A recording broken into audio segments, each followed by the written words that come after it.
Assalamu alaikum, урматтуу Багыстыр Кыргызстан каналы көрүүчүлөр. Кутман күн.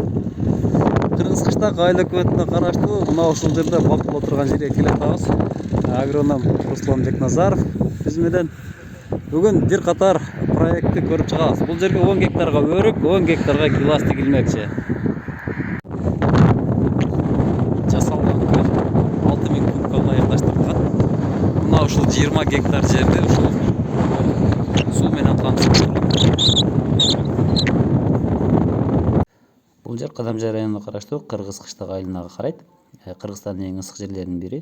Бул жерде эң эрте бышуучу мөмөлөрдү жетиштирүүгө болот. Бул жерге Приция сорту жана башка гиластын жакшы сортторун тигебиз. Бул жерде аркабызда турган көл 6000 кубадан ашыгыраак суу батат. Бул жердин астынан 160 метр тереңдиктен суу алып чыгып толтурулат бул жерге. 160 метр. Мына ушул скважина 160 метр тереңдикке чукурулган. Ошол жерден суу чыгат. Жердин астынан суу чыгып туруп, мына ушул көлдү толтурат. Андан кийин көлдөн бакка кетет.